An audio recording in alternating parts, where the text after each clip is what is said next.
में प्रशासन से हम इस टाइम इस वक्त ये कहना चाहेंगे कि हम 2027 में जो इलेक्शन आएगा उसका हम बहिष्कार करेंगे, बहिष्कार करेंगे। मैं आपको बताती चलूं कि यहाँ के ग्रामीणों का कहना है कि इनके पास कोई मुख्य मार्ग ही नहीं है। जो मार्ग बरहमपुर से मौजमपुर को जोड़ता है उसे ही इनका मुख्य मार्ग बताया जा रहा है। ये कानूनी कार्रवाई भी कर रहे हैं। तो क्या है इन ग्रामीणों की समस्याएं कि इन्हें मुख्य दो समस्याएं हैं जो मुझे नजर आती हैं जहाँ तक, और वो मुख्य जो दो समस्याएं वो है पहली गुलदार की और दूसरी जो यहाँ के मार्ग हैं। जो यहाँ के ग्रामीणों के मार्ग हैं वो यहाँ की मुझे लगती है बहुत बड़ी समस्या है। और ये समस्या गुलदार की तो अभी कुछ सालों से ही यहाँ पर आई है, लेकिन जो रोड की समस्या है वो काफ़ी सालों से यहाँ पर है और अभी तक भी इसका समाधान नहीं हो पा रहा है। ग्रामीण लगातार इसके लिए जो भी वो कर सकते हैं करते हैं। हम लोग भी लगातार कवरेज कर रहे हैं गांव-गांव जाकर कि वहाँ की रोड कितनी खराब है, लेकिन फिर भी यहाँ पर कोई सुधार नहीं आ रहा है। तो शासन में गुहार लगाने के बाद मीडिया तक आना पड़ा। तो आइए इन्हीं लोगों से जानते हैं। नाम सुरेंद्र कुमार राजपूत है। मैं ग्राम ताहरपुर का रहने वाला हूँ और ब्लॉक किरतपुर में पड़ता है ये। जी। और जो हमारी मूल समस्या ये है कि जो किरतपुर से मौजमपुर रोड है उससे एक लिंक रोड जो हमारी हम चाह रहे हैं कि बन जाए, वो रास्ता है कच्चा। हम बहुत प्रयास कर चुके हैं लेकिन आज तक वो प्रयास हमारा पूरा नहीं हुआ। किरतपुर से रेलवे फाटक से जो आएगा वो रास्ता सीधा ताहरपुर है, पार्ली के लाइन के बराबर को होता हुआ। उसको हम चाह रहे हैं कि हमारी रोड पक्की बन जाए।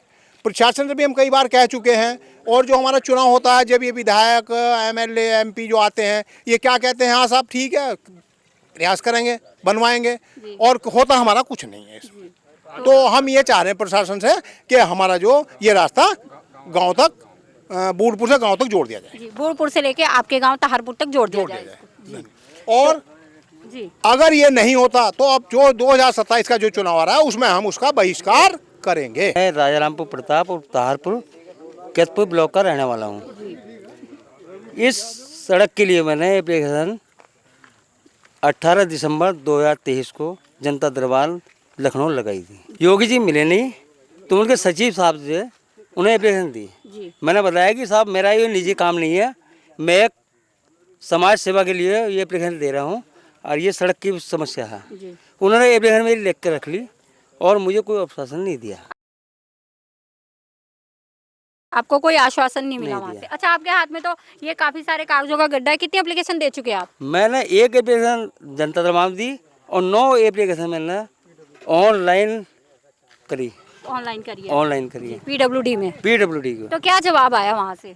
उसमें जवाब आया कि तुम्हारे यहाँ सड़क पहले बनी हुई है। मैंने उनसे कहा मैंने सड़क तो हमारे यहाँ बनी हुई है मगर हमारे यहाँ जो रेल की पुलिया है जो नहीं वो उसमें दिक्कत है। वो दिक्कत है, कोई बड़ा वाहन नहीं जा सकता। उन्होंने कहा कि जब कभी डबल कनेक्टिविटी की योजना होगी तो हम तुम्हारी सड़क बनवा देंगे। या कि विधायक या सांसद से लिखवा के लाओ तो सड़क बन जाएगी तुम्हारी। मैंने जी हम बताओ कहाँ से लाऊं लिखवा कर? हमारे तो कोई सुनने को तैयार ही नहीं है। इस हिसाब से कहा मैंने आपके गांव में 5 जगह सड़क है, क्या मेरे गांव में 2 तरफ को सड़क नहीं हो सकती? जय साहब का कौन सा गाँव है? जय साहब है पन्नालाल जी हैं जो तिसोदरे के रहने वाले हैं। उनके गांव में 5 जगह सड़क है, हमारे गांव में एक तरफ से सड़क है और दूसरी की मांग कर रहे हैं। मैं राजारामपुर प्रताप और ताहरपुर का रहने वाला हूँ। हमारा मेन रास्ता ये जो हमारे दादा परदादा और हमारे बुजुर्ग हम सब पहले से यही बताते चले आ रहे हैं कि हमारा जो है किरतपुर से रास्ता मेन मार्ग यही था और आज तक भी ये रास्ता हमारा बन नहीं पाया। तो हमारे लिखने पढ़ने वाले बच्चों को और ब्याह शादी वालों को इतनी दिक्कत पड़ती हैं क्योंकि बच्चे भी इस रास्ते से नहीं जा पाते और बारात की बस वगैरह भी इस गांव में नहीं आ सकती। तो हमारा कोई मुद्दा और मेन नहीं, हमारा मेन मुद्दा ये है जो हमारा मेन रास्ता हमारे बुजुर्ग बताते चला रहे हैं हमारा ये रास्ता सही हो जाए। नहीं, आप कह रहे हैं कि सही हो जाए, लेकिन अभी उन्होंने बताया कि डबल कनेक्टिविटी है तो दूसरा रोड तो जा रहा है ना यहाँ से। ये दूसरा रोड नहीं है, लाइन वाला रोड है। ये रेलवे लाइन की पुलिया है जबकि मेन रास्ता नहीं है। ये रेलवे वाले कहते हैं कि हमने पानी के लिए पुलिया बनवाई, तो इस रास्ते को हम अपना रास्ता कैसे मान लें? तो यानी कि आपके गाँव का भी कोई मुख्य मार्ग है? हमारा गाँव का कोई मुख्य मार्ग नहीं है, एक यही मार्ग ये हमारा बुजुर्गों से है। मेरी भी 59 साल की उम्र है और मेरे दादा परदादा और हमारे बुजुर्ग यही रास्ता जो है किरतपुर से नांगल रोड मेन रास्ता बताते हैं। नाम है अम्मा जी आपका? बाला देवी। तो क्या समस्या है आपकी? समस्या यो है कि इतने गाड़ी में बच्चे पढ़ने जाते हैं और हम भी जाते हैं तो वहीं गाड़ी में गिर जाते हैं। बताओ कहाँ का रास्ता 50-55 साल हो गए हमें रहते हुए, कोई सुनता ही नहीं हमारी। तो आपने कब से आवाज उठा रहे हो इसके लिए? आवाज तो 200 साल हो गए, हम तो 20 साल उठाते हो, अच्छा, तो कोई नहीं सुनता? कोई सुनता ही नहीं है। अच्छा, जो यहाँ पर विधायक या जब नेता वगैरह आते हैं वोट मांगने के लिए, तब आप कहते हो? कोई नहीं आता, अगर कोई आवेगा भी तो नुका देंगे, तुम वोट दो और हम ठीक करवाएंगे, सब बनवाएंगे। अच्छा, यही वाला आश्वासन मिलता है? यही मिलता है बस, और कुछ नहीं है। क्या नाम है आपका? विमलेश देवी। अच्छा, तो आप क्या कहेंगे इस रोड के बारे में? बस रोड सही होनी चाहिए बस बच्चों के लिए, बहुत परेशान है। मतलब बच्चे कॉलेज वॉलेज जाते हैं तो जा नहीं पाते, भी बहुत परेशान रहते हैं। अपने आप भी मतलब अवेयर नहीं जा सकते। जी जी, अवेर सवेर नहीं जा सकते। और जैसे कि जंगल का रास्ता है ये पूरा, तो उसको देखते हुए हम इस चीज़ की मांग कर रहे हैं मैम कि इसको संपर्क मार्ग को पक्का कराने की मांग की जा रही है। जैसे स्लोगन भी दिया गया है कि पढ़ेगा भारत तभी तो बढ़ेगा भारत, लेकिन यहाँ के बच्चे हैं जो पिछड़ रहे हैं, यहाँ के ग्रामीणों का ऐसा कहना है क्योंकि यहाँ पर उन्हें पढ़ने की भी मुख्य सुविधा नहीं मिल पा रही, केवल इस एक मुख्य मार्ग की वजह से। क्या नाम है आपका? मेरा नाम आबिद हुसैन है अंसारी जी, तो आबिद जी ये बताइए आप क्या कहेंगे अपनी रोड के बारे में? जी कि मुझे मेरी उम्र हो गई 69 साल की, और जब से अब तक हमारे लिए रोड की कोई सुविधा नहीं है।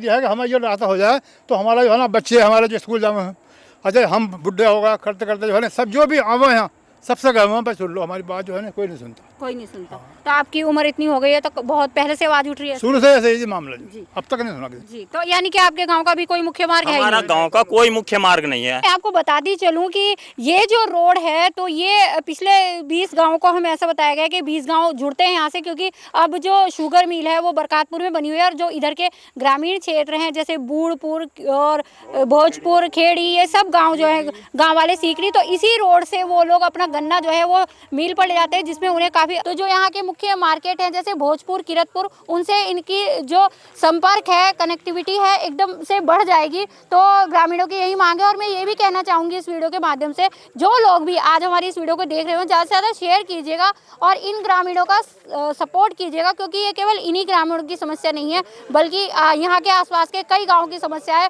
और जो यहाँ से गन्ने की ट्रैक्टर ट्राली ले जाते हैं उन सब की समस्या तो है। हम भी गुहार करेंगे, ग्रामीण भी कर रहे हैं, तो लेकिन आप क्या कहना चाहेंगे प्रशासन से इस समय?